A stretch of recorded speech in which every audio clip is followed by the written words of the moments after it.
அல்லாஹும்ம ஸல்லி அலா சய்யிதினா முஹம்மதின் அல்லாஹும்ம ஸல்லி அலைஹி வஸல்லம். அன்புக்குரிய சகோதரர்களே,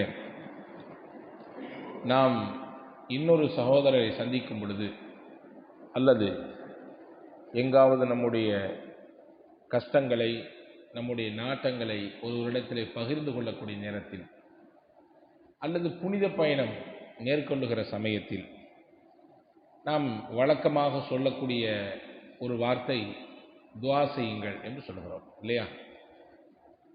நம்முடைய விஷயங்களை பிறரிடத்திலே பகிர்ந்து கொள்ளக்கூடிய நேரத்தினுடைய கடைசியில் விடைபெறும் நேரத்திலே துஆ செய்யுங்கள் என்று சொல்கிறோம். அந்த துஆ செய்யுங்கள் என்ற வார்த்தைக்கு நாம் எந்த அளவிற்கு முக்கியத்துவம் கொடுக்கிறோம் என்பதை நாம் கவனிக்க வேண்டும்.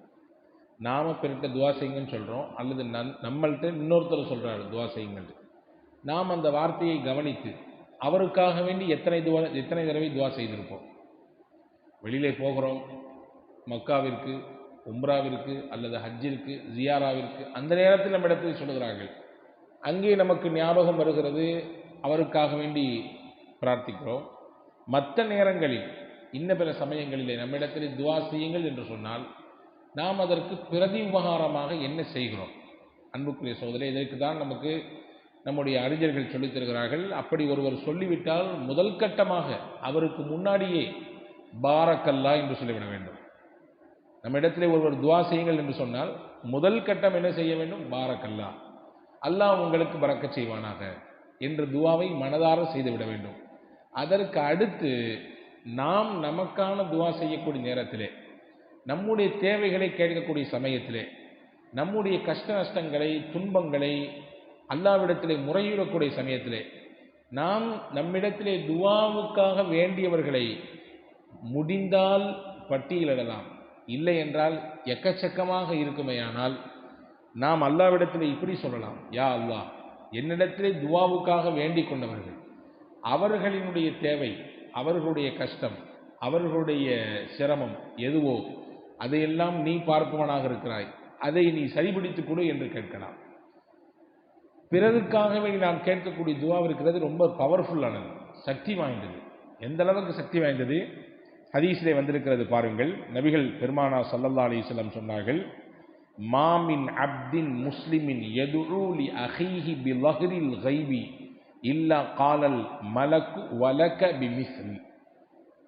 எந்த ஒரு முஸ்லிம் தன் பிற சகோதர முஸ்லிமுக்காக வேண்டி அல்லாஹ்விடத்திலே கையேந்தி துஆ செய்கிறாரோ, யா அல்லாஹ், என்ற இந்த மாதிரி ஒரு கஷ்டத்தை வந்து சொன்னார், நெருக்கடியாக இருக்காரு, அவருடைய நெருக்கடி நீ போக்கி கொடு, அவருடைய கஷ்டத்தை நீக்கி கொடு, அவருடைய சிரமத்தை போக்கு, அவருடைய ஹாஜத்தை கபூல் செய், நிறைவேற்றி கொடு என்று துஆ செய்ய சொன்னவர் அந்த மனிதர், அவருக்காக வேண்டி இவர் உட்கார்ந்து இவருடைய துஆவிலே சேர்க்கிறார். சேர்த்தால் என்ன தெரியுமா செய்வான்? அல்ல ஒரு மலக்கை அந்த மனிதருக்கு நியமிப்பான். யாருக்கு? துஆ செஞ்சுட்டு இருக்கக்கூடிய மனிதருக்கு பக்கத்திலே. அந்த மலக்கு என்ன செய்வார்? இவர் துஆ செய்ய செய்ய அல்லாஹ்விடத்தில் அந்த மலக்கு ஆமீன் சொல்லிவிட்டு சொல்லுவார்: யா அல்லாஹ், இந்த கஷ்டத்தை இந்த மனுஷனுக்கு நீ கொடுக்காத, இந்த சிரமத்தை இந்த மனுஷனுக்கு நீ கொடுக்காத, இந்த தேவை அவருக்கு நிறைவேறணும், இவருக்கும் நிறைவேறணும். அவருக்காக வேண்டி கேட்கிறார், அவருக்கு நீ கொடுக்க இருக்கக்கூடிய அருள் பாக்கியங்களை இவருக்கும் கொடு, நீ அவருக்கு தடுக்க இருக்கக்கூடிய ஆபத்துகளை இவரை விட்டும் தடுத்து விடு என்று யார் துஆ செய்வாமா? மலக்கு துஆ செய்வார் என்று அருமை நாயகம் ஸல்லல்லாஹு அலைஹி வஸல்லம் அவர்கள் சொல்லித் தரக்கூடிய ஹதீஸை பார்க்கிறோம். அபு தர்தான்னு ஒரு சஹாபி இருந்தாங்க. அந்த அபு தர்தா ரலியல்லாஹு அன்ஹுடைய வரலாற்றிலே ஒரு செய்தி வருகிறது. முஸ்லிம் ஷரீஃபில் இந்த ஹதீஸ் பதிவாக இருக்கிறது. அப்துல்லாஹ் இப்னு சஃப்வான் அப்படின்னு சொல்லக்கூடியவங்க அவங்கள சந்தித்து என்ன செய்கிறாங்க? நான் ஹஜ்ஜிக்கு போகிறேன், சிரியாவில் போய் சந்திக்கிறாங்க. நான் இந்த வருஷம் ஹஜ்ஜி செய்யணும்னு நாடி இருக்கிறேன், ஹஜ்ஜிக்கு போகிறேன் அப்படின்ற செய்தியை சொல்ல போகிறாங்க. போன உடனே அபு தர்தா ரலியல்லாஹு அன்ஹு வீட்டில் இல்லை, அவங்க மனைவி தான் இருக்கிறாங்க வீட்டுக்குள்ளே, உம்மு தர்தா ரலியல்லாஹு அன்ஹா இருக்கிறாங்க. அப்போ அந்த அம்மாட்ட போய் சொல்கிறாங்க, இந்த மாதிரி நான் இந்த வருஷம் ஹஜ்ஜி நாடி இருக்கிறேன். அப்படியா, நீங்கள் ஹஜ்ஜிக்கு போகிறீங்கன்னு கேள்விப்பட்டேன், புனிதமான காபாவுக்கு போகிறீங்க, அல்லாஹ்வுடைய அத்தாட்சி இருக்கக்கூடிய இடத்திற்கு போகிறீங்க. நீங்கள் போனீங்கன்னா ஃபதுல்லாஹ லனா பி கைர், எல்லா விதமான நலவுக்காக வேண்டி எங்களுக்கும் துஆ செய்யுங்கள். ஒரு உயர்ந்த இடத்துக்கு போகும்போது நம்ம சொல்லணும், நாம் போகிறோன்றதை அடுத்தவங்கள்ட்ட சொல்லணும், அது ஒன்று. அந்த செய்தியை கேள்விப்பட்டுட்டா அந்த போகக்கூடிய பயணியை பார்த்து நாம் முசாபா செய்து நம்முடைய துவாவுக்காக வேண்டி அவரிடத்தில் விண்ணப்பிக்க வேண்டும், நம்முடைய நலவுக்காக வேண்டி. ஏன்னா போகிற இடம் சாதாரண இடம் கிடையாது, மகத்துவமான இடம் இல்லையா? அப்போ அவங்க சொல்கிறாங்க, சஹாபியினுடைய இப்போ மனைவி சொல்கிறாங்க, எனக்காண்டி துவா செய்யுங்க அப்படின்னு சொல்கிறாங்க, என் குடும்பத்துக்காண்டி துவா செய்யுங்க.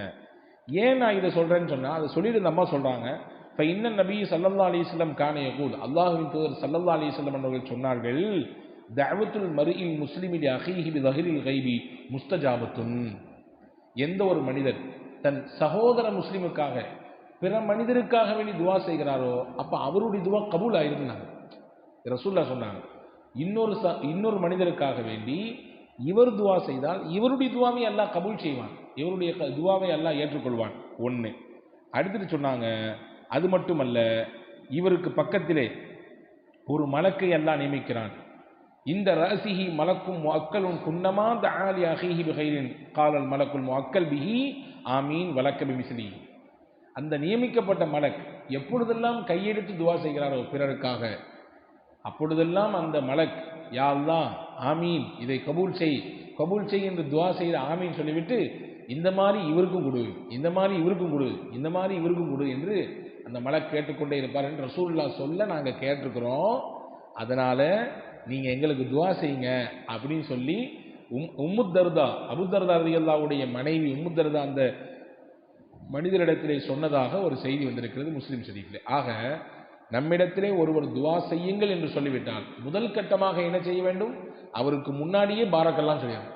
அல்லாஹ் உங்களுக்கு பரக்கத்து. இந்த பாரக்கல்லான்ற வார்த்தையில் எல்லாமே அடங்கிடும், எல்லா விதமான பரக்கத்தும், ஆயுளிலே, அவருடைய தொழிலிலே, அவருடைய வயசிலே, அவருடைய ஆரோக்கியத்திலே, அவருடைய குடும்பத்தினுடைய மகிழ்ச்சி எல்லாம் அடங்கிடும். அடுத்து தனியாக நாம் கேட்கக்கூடிய சமயத்திலே, நாம் தனியாக துவா செய்யக்கூடிய நேரத்திலே அவரை நினைவில் வைத்து, எல்லாத்தையும் ஞாபகம் வச்சுக்க முடியாது, சில நேரங்களில் நமக்கு நெருக்கடியான சூழலோடு இருக்கக்கூடிய மக்கள் வந்து சொல்லுவாங்க, அதை நம்ம கவனத்தில் வச்சுக்கணும். அவருடைய பெயரை சொல்லி, யா அல்லாஹ் இந்த விஷயத்தை அவருக்கு லேசாக்கி கொடு, இந்த காரியத்தை அவரிடத்திலிருந்து நீ வந்து மாற்றி கொடுத்துரு, இந்த கஷ்டத்தில் அவங்க இருக்கிறாங்க, நெருக்கத்தில் இருக்காங்க, இந்த கஷ்டத்தை நீ போக்கி கொடு என்று நாம் கேட்போமே. ஆனால் அந்த நம்முடைய கேட்கக்கூடிய துவாவின் வழியாக நமக்கு மலக்கினுடைய துவா கிடைக்கிறது ஒன்று.